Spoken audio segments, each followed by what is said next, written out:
আমি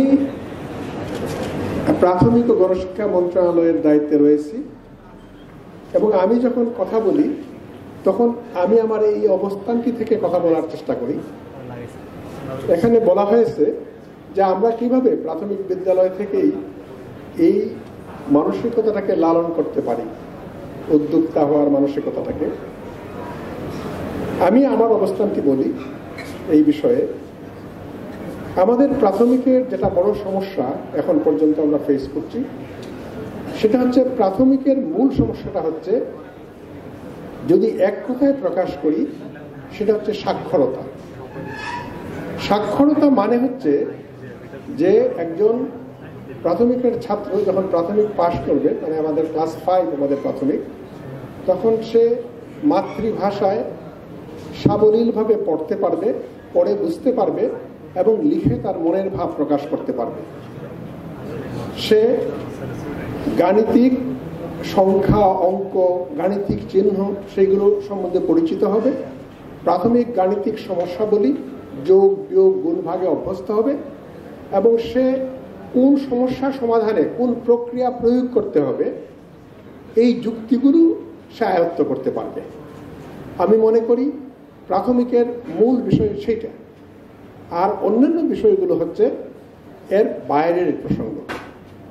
আমরা সেই ক্ষেত্রে এই উদ্যোক্তা হওয়ার মানসিকতা কিভাবে ফিট করতে পারি এই বিবেচনা থেকে একটা প্রসঙ্গ আমি যদিও বললাম যে প্রাথমিকের মূল জায়গাটা হচ্ছে ওইখানে, এবং খুব দুঃখজনক প্রসঙ্গ হচ্ছে এই যে আমাদের দেশে আমরা এই মূল জায়গাটাকেই অর্জন করতে পারছি না।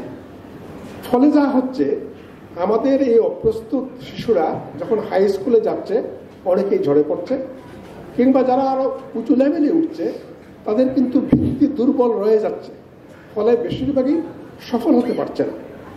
এটা হচ্ছে খুবই দুঃখজনক সত্য আমাদের দেশের জন্য। ফলে যদি সামগ্রিকভাবে আমাদের উন্নতি করতে হয়, আমি যখন কথা বলি তখন আমার চোখের সামনে শুধুমাত্র নগরের কয়েকটা ভালো স্কুল চোখে ভাসে না, আমার চোখের সামনে ভাসে আমার পাহাড়ের দুর্গম অঞ্চলের স্কুল, আমাদের হাওড়ের, আমাদের চরাঞ্চলের স্কুল, গ্রামাঞ্চলের স্কুল, যেখানে অনেক রকম অসুবিধা। কারণ আমি এই দায়িত্ব বোধ করি যে আমাকে চিন্তা করতে হবে সবকে নিয়ে, একটু অংশকে নিয়ে না, একটা সেকশনকে নিয়ে না। ফলে আমার চিন্তাতে এইগুলোই ব্যাপ্ত হয়ে থাকে। আমি এই অবস্থান থেকে আমি কথা বলি। ফলে আমরা এখানেই খুব সমস্যায় বোধ করছি। ফলে আমাদের প্রাইমারি লেভেল থেকে যারা পাশ করে বেরোচ্ছে, দেখুন আমাদের এনরোলমেন্ট রেট খুব হাই, 98%-এর উপরে, এবং সেখানে মানে জেন্ডার পেরিটিও খুব চমৎকার, মানে মোর দেন 1 ফর দ্য ফিমেল জেন্ডার।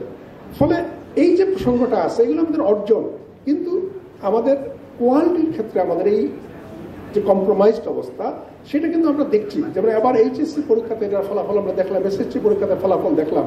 যখন এই পরীক্ষার পদ্ধতিটা একটু যথেষ্ট পরিমাণে অবজেক্টিভ করার চেষ্টা করা হলো, তখন এই সমস্যাগুলো ধরা পড়লো, আমাদের দুর্বলতাগুলো। ফলে এইটা হচ্ছে আমাদের সমস্যা। সেই ক্ষেত্রে আমি কিভাবে প্রাথমিকের সঙ্গে এইটাকে যুক্ত করতে পারি, এটা আমার চিন্তাগুলো আমি বলি। কারণ আমি মনে করি আমাদের শিক্ষার উদ্দেশ্য দুইটা, এবং দুইটা হচ্ছে একটা বিষয়ের দুইটা পিঠ। একটা হচ্ছে আমি যদি ব্যক্তির অ্যাসপেক্ট থেকে বিষয়টাকে দেখি, তাহলে একটা শিশুর মধ্যে সুপ্ত যে সম্ভাবনাগুলো রয়েছে তাকে বিকশিত হতে সহায়তা করা, এটা হচ্ছে ব্যক্তির পার্সপেক্টিভ থেকে দেখলে। আর যদি আমি সামাজিক পার্সপেক্টিভ থেকে দেখি, তাহলে হচ্ছে একজন শিশুকে সেজন্য সমাজের একজন প্রোডাক্টিভ নাগরিক হয়ে ওঠে, সেইভাবে তাকে গড়ে তোলা। ফলে বিষয়টা একটা বিষয়ই, কিন্তু দুইটা অ্যাসপেক্ট। এই দুইটার মধ্যে একটা সামঞ্জস্য বিধান করতে হবে, সেজন্য ব্যক্তি কেন্দ্রিক না হয়ে ওঠে। একটা বিষয় সত্য, কারণ আমাদের দেশ সমাজ যেভাবে পরিচালিত হয় সেখানে কিন্তু আমাদের সোশ্যাল ইকোনমিক অনেক প্রসঙ্গ রয়ে গেছে যেখানে ব্যক্তিকে ব্যক্তি কেন্দ্রিক হতে সাহায্য করে, even in our education system. এবং এইটা কিন্তু খুব ক্ষতিকারক প্রসঙ্গ যদি ব্যক্তি সমাজের এগেইনস্টে চলে যায়। ফলে এই দুইটা বিষয় যদি আমরা একসঙ্গে ফুলফিল না করতে পারি, তাহলে আমরা হয়তো খুবই প্রতিভাধর কিছু ব্যক্তি পেতে পারি, কিন্তু আমরা একটা ভালো সমাজ পাবো না। কারণ সেইখানে তার প্রতিভা নিয়োজিত হবে তার ব্যক্তিগত গেইনের জন্য সমাজের ক্ষতি করার দিকে, রাষ্ট্রের ক্ষতি করার দিকে, যেটা আমরা হামেশাই দেখি। ফলে এটা হচ্ছে আমাদের জন্য খুব গুরুত্বপূর্ণ একটা প্রসঙ্গ।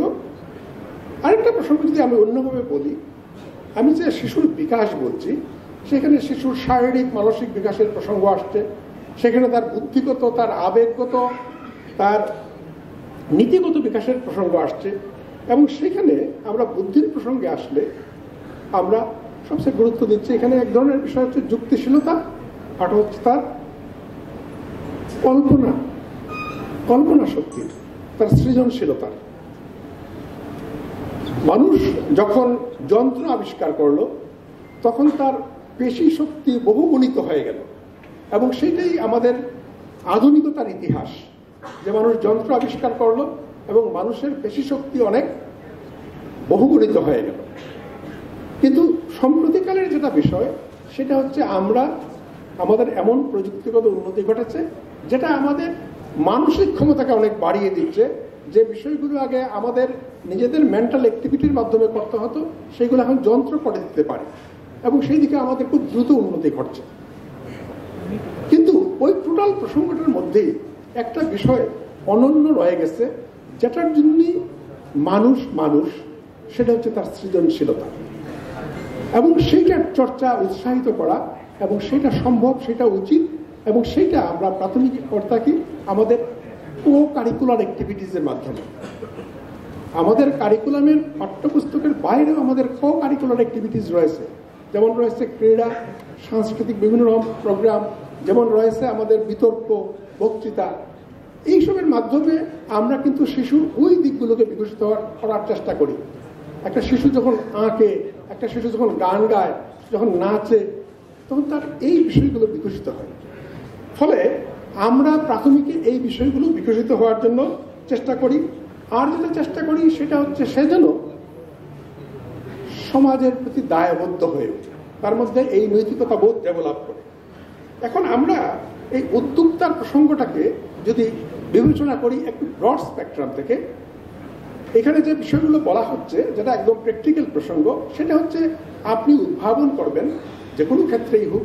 এটা ব্যবসায়িক পলিসি হতে পারে, এটা হতে পারে কোনো ধরনের টেকনোলজিক্যাল উদ্ভাবন, কিন্তু এই উদ্ভাবনটা যেন বাস্তবে প্রয়োগযোগ্য হয়, সমাজে প্রয়োগযোগ্য হয়, যেটা আমাদের সবুজ সাহেব বারবার জোর দিয়ে বলেছেন এবং বারবার উদ্বুদ্ধ করেছেন যে কোথায় কোথায় যেতে হবে, কেন এটা যেন আমাদের শুধুমাত্র একটা প্রদর্শনের বিষয় হয়ে না থাকে। তাহলে এই যে উদ্ভাবনের ক্ষেত্রে আমি বলবো মানসিকতার দিক থেকে যে প্রসঙ্গটা আমি যদি এইভাবে বিবেচনা করি, সেটা হচ্ছে উদ্ভাবনের ক্ষেত্রে সবসময় আমাদের মেন্টাল একটা ডাইমেনশন হচ্ছে এটা সামাজিক উপযোগিতা। আমি যা কিছুই করছি না কেন, যা কিছু উদ্ভাবন করছি না কেন, এটা সামাজিক উপযোগিতা কি? কারণ সামাজিক উপযোগিতা না থাকলে এটা একটা উদ্যোগের বিষয় হয়ে উঠতে পারে না, এটা একটা সফল উদ্যোক্তার বিষয় হয়ে উঠতে পারে না।